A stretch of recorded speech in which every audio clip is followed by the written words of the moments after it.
Good morning. What would it take for you to be content? How would you answer that question? Is it a certain amount of money? Is it a dream job or a dream home? Maybe it's a vacation that you've always wanted to go on. What would it take for you to be content? Maybe you've been paying attention to the news this week and the lottery is at an all-time high. Nobody won last night. If you haven't checked your tickets, you did not win. It is now worth $1.9 billion. Your chance of winning the lottery is 1 in 292 million people. So good luck. Have you ever played that game in your head? What would I do if I won the lottery? I have. I've stopped and I've thought about, how would life look different? How much would I give away? What would I keep? What would happen if I won the lottery? So many people think if I can just win the lottery, if I can just get this amount of money, everything's going to be fine. Do you know that about a third of people that win the lottery end up losing all of it? And a lot of those people end up having to file for bankruptcy. So not only do they lose what they won, they have to file for bankruptcy. It also causes lots of issues in families. I read about a story of a couple who'd been married for 25 years. And seemingly out of nowhere, the wife decided she wanted a divorce. And so the couple ends up getting divorced. And it comes out later that several days prior to wanting that divorce, she had won the lottery. She didn't want to share the money, so she thought if she waited to claim it until after they were divorced, then she would get it all. Well, it came out. She got taken to court, and the judge, to make a point, said, no, you have to give all of your money to the ex. Everything you won, he gets now. Several years ago, I had a guy tell me that if he could just make 6 figures, $100,000, life was going to be good. He would be set. What does that look like for you? How would you have answered that question 5 years ago, or 10 years ago, or maybe 20 years ago? What would it take to be content? See, if we're chasing after things of this world, we're always going to keep chasing. Rockefeller said when someone asked him how much money is enough, he said just $1 more. Enough never seems to truly be enough. So today we're going to dive into what God says about contentment. What does true contentment look like? If you have your Bibles, I encourage you to open them to 1 Timothy 6, starting in verse 6. If you don't, you can follow along on the Bible app or on the screens as we read this together. It said, "But godliness with contentment is great gain, for we brought nothing into the world, and we can take nothing out of it. But if we have food and clothing, we will be content with that. People who want to get rich fall into temptation and a trap and into many foolish and harmful desires that plunge men into ruin and destruction. For the love of money is a root of all kinds of evil. Some people eager for money have wandered from the faith and pierced themselves with many griefs." We're going to break this down. I see 4 really clear things that we need to learn from this section of Scripture. So we're going to start in verse 6. In verse 6, it says, "But godliness with contentment is great gain." Wealth does not bring contentment. There is no amount of money, there are not enough possessions, there is no ideal family situation that will bring true contentment. When we are focused on the things of this world, we're always going to be chasing. True contentment comes when our focus is on Jesus. When we are spending our time in God's word, when we are spending time in prayer, serving people, going on mission trips, looking for opportunities to bless other people. When our eyes are focused on Jesus, the pull of this world no longer has the weight that it normally does. When our eyes are focused on what's most important, everything else doesn't seem to matter as much. I have a friend that just accepted Jesus, and I've been working with her for a couple months. We've been meeting together and talking, and it's so cool because as her eyes have been focused on Jesus, the things that used to be really important to her, the things that used to matter, don't have as much pull anymore. When our eyes are focused on Jesus, we are going to find the contentment that we're looking for.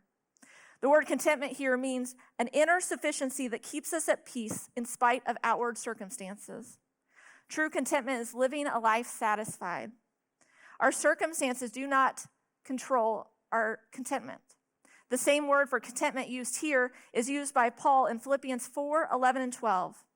It says, "I'm not saying this because I am in need, for I have learned to be content whatever the circumstances. I know what it is to be in need, and I know what it is to have plenty. I have learned the secret of being content in any and every situation, whether well-fed or hungry, whether living in plenty or in want. Paul knows what he's talking about here. Paul has had times of plenty where all of his needs were met. His life probably didn't even look like most middle-class Americans, but he had plenty. He had all of his needs met. But Paul also had many times where he was in need. See, Paul was thrown in prison multiple times. He was flogged and beaten. He was pelted with stones. He was shipwrecked more than once. He was hungry and thirsty and cold and naked. He was exposed to death. Paul went through some situations that most of us in here have never, ever dreamed of being in. And yet, in the midst of some of these terrible circumstances, in the midst of being near death, being stoned, being beaten, he was content. So how can we be content? See, Paul's circumstances did not define his contentment. God did. He wasn't concerned about what was going on around him. His contentment didn't come when things were going well in his life, when he had plenty. His contentment came in his relationship with God. His eyes were focused on God all the time. So often we allow our circumstances to dictate our contentment. There's a story of a pastor and elder having a conversation about a potential new hire. Pastor, it's like this, the elder explained. A thermometer doesn't change anything around it. It just regulates the temperature. It's always going up and down. But a thermostat regulates the surroundings and changes them when they need to be changed. Jim is a thermometer. He lacks the power to change things. Instead, they change him. Are you a thermostat or are you a thermometer? Do your circumstances change your contentment? Do the circumstances dictate what's going on in your life? Or are you focused on Jesus? See, material possessions will always run out, lose power, break. We are going to get bored of them.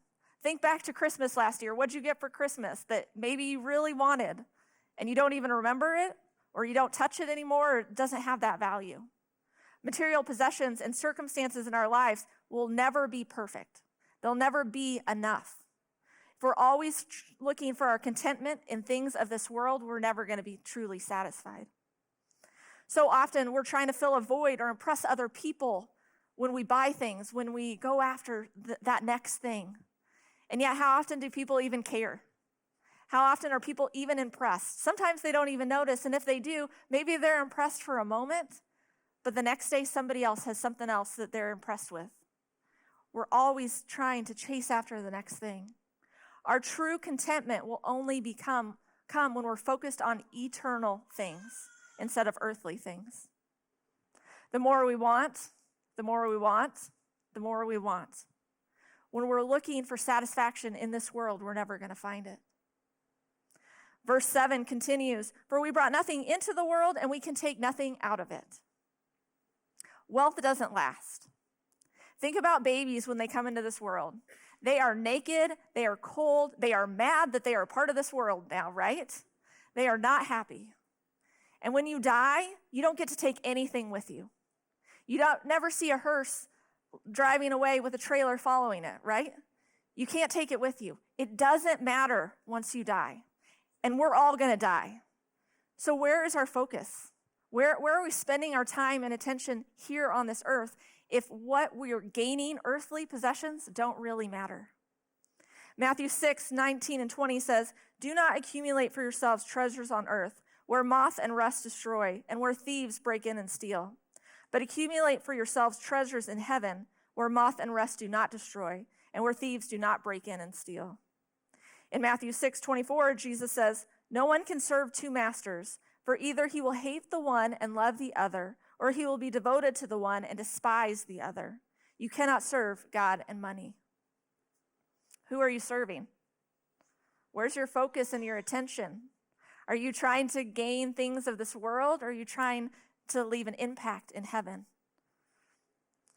There was a man that was about to die, and he said, "When I die, I want to be buried in my gold Cadillac." And as they were lowering him in the Cadillac in the grave, there was a man that said, "Man, now that's living." We can't take it with us. If we can't take it with us and it doesn't matter once we're gone, where is our focus? Where is our attention?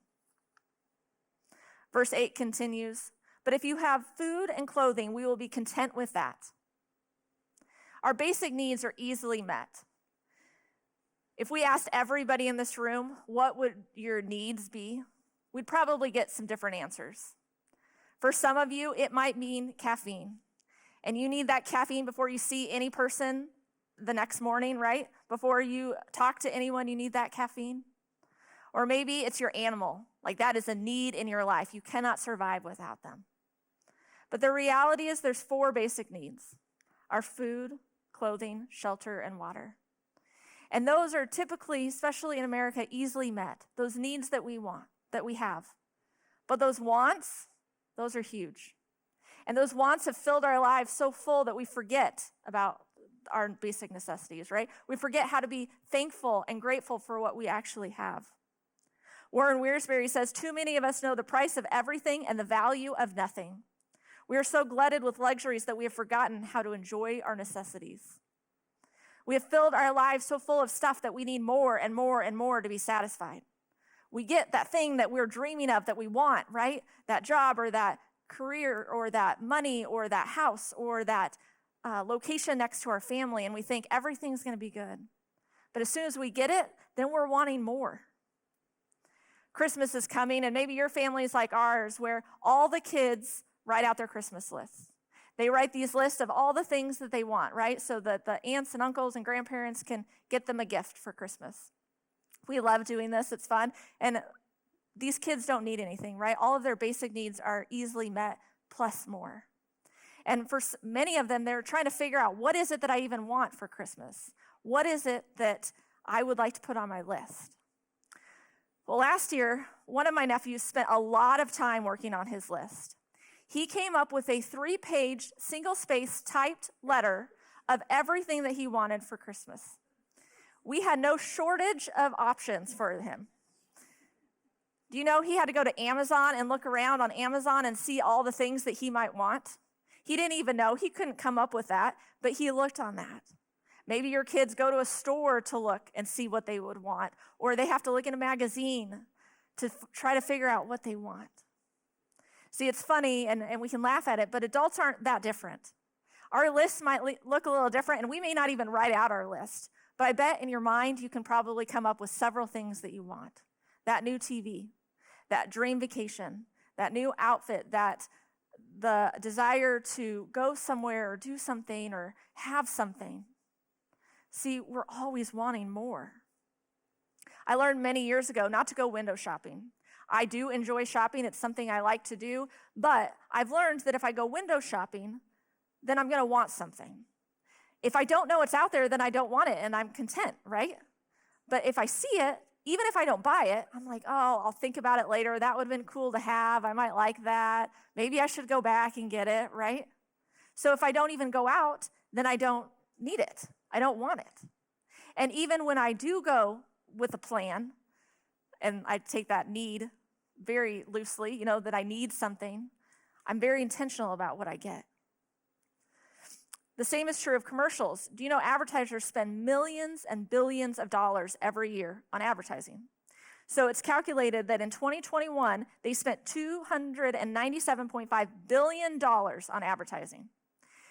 An average commercial for the Super Bowl in 2022 was $6.5 million for a 30-second commercial.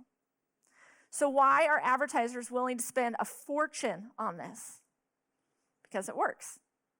Because you're going to watch these commercials, and you may realize that my life is not going to be better if I have this, but you're going to see a commercial for a movie, and you're like, oh, I want to go see that, or some entertainment thing that would be fun to go to. You're going to see a commercial for a restaurant, and you're thinking, I haven't been there in a long time. I would like to go. Or, man, pizza sounds really good tonight. I should go eat some pizza. Or maybe you're like me, and it's a household product that's going to make my life easier. I am drawn to these. It drives my husband crazy. But if there's some product that's going to make cleaning easier or something, I want that, right? And so we spend the money. So advertisers spend billions of dollars to do this. We got rid of cable many years ago, and we started streaming. And I realized quickly how out of the loop I was because I wasn't watching commercials anymore. I didn't see what was out there. I didn't know the movies. I didn't know the restaurants. I didn't know the household products. And life got a little easier because I wasn't being fed this constantly of all the things that I needed. The average personal income in the United States in 2022 is $63,214. So the median income in the country is $44,225. Across the whole world, it's about $18,000 a year. But we know that more than a third of the world lives on less than $2 a day. You put that in perspective of how much Americans are spending on non-essentials. New research came out saying that we spend about $1,500 a month, or $18,000 a year on non-essentials. That's eating out, coffee, entertainment, subscriptions, cable, kids' activities, all the things. For so many people, we have lost the sight of what's truly important because we have filled our lives so full of stuff.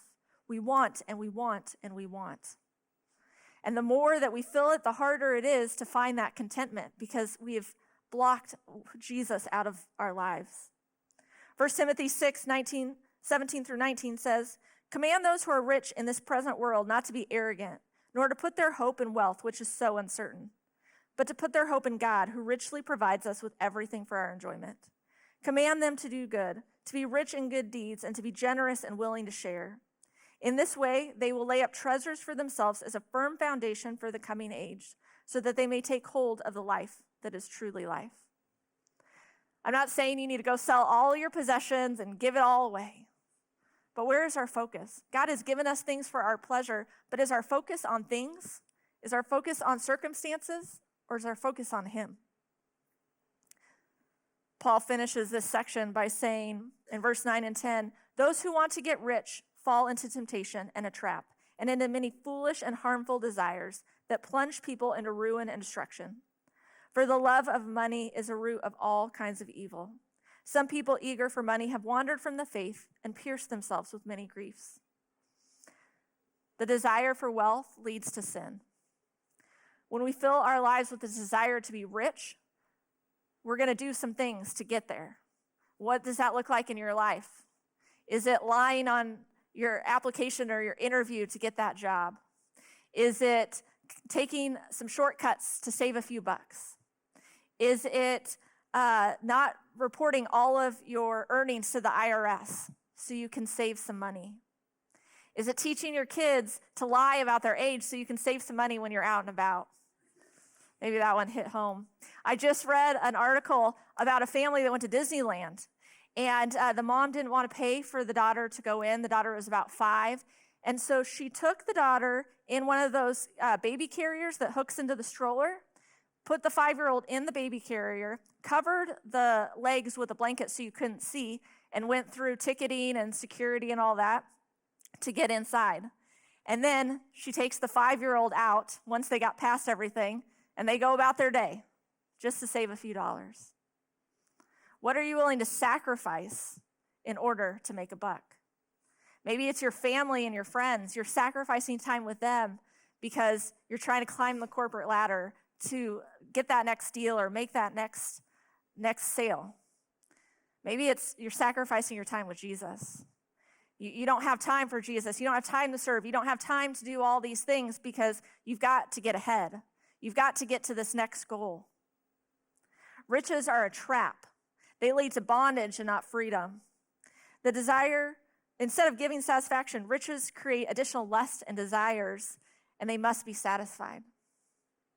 Some people take this verse and they misuse it, and they say the love of money is the root of all evil. It's not true. Money in and of itself is not evil. We need money to keep the lights on in the house, to keep a roof over our heads, food on the table. Money in and of itself is not wrong. It's the love of money that leads to sin. The love of money is going to force us to do things that we shouldn't do, we know is wrong, just to get ahead.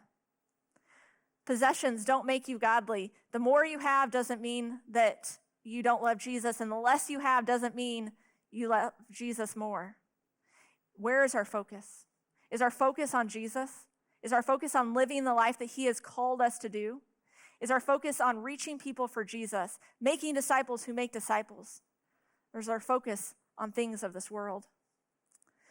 Jesus says in Mark 8:34 through 37, then he called the crowd to him along with his disciples and said, whoever wants to be my disciple must deny themselves and take up this cross and follow me. For whoever wants to save their life will lose it, but whoever loses their life for me and for the gospel will save it. What good is it for someone to gain the whole world yet forfeit their soul? Or what can anyone give in exchange for their soul? What good is it for someone to gain the whole world and yet forfeit their soul? What are we chasing after? Where are we looking for that contentment in our lives? Is it on Jesus, the author and perfecter, or is it on stuff of this world? P.T. Barnum says, money is a very excellent servant, but a terrible master. When we allow money to control our lives, we miss out on the incredibly liberating freedom of realizing that everything we have belongs to God and he has given it to us. We have to understand that in a moment it can be gone. Where is our focus? At the end of the day, each and every one of us are going to die, and we will all meet Jesus, and we're all going to have to give an account for our lives. Do you think God is going to be impressed when you get up there and you're like, man, my retirement is really healthy, and I've got a lot in savings. I got that beach house that I always dreamed about, and that car that I never thought I was going to get, but man, I got it now? Or do you think he's going to be impressed when we say, I chose to follow you? I chose to follow you at the cost of that deal. I chose to follow you to honor my family. I chose to honor you and to follow you, and I was able to share you with other people, and they now get to go to heaven. Where is your priorities? Where is your focus? Is it on earthly things or eternal things? True contentment will only be found in Jesus. True contentment will only be found when our focus is on things not of this world. Ben Merrill, the pastor, used to say, businesses use people to make a profit, which is money. The church uses money to make a profit, which is people. In light of what we've talked about today, which approach will give you the most contentment? 1 Timothy 6:11 says, but you, man of God, flee from all of this and pursue righteousness, godliness, faith, love, endurance, and gentleness. Where are you looking for contentment? What changes do you need to make to find the contentment that you're looking for, knowing that the things of this world will never satisfy? Will you pray with me? God, it's you and you alone who truly fulfills. God, it's you and you alone who satisfies us. God, things of this world will always fall short. And God, we know that it can be easy to chase after those things, but God, I pray that you will change our focus, that you will shift our focus onto you. God, knowing that you are the sustainer of all life. Amen.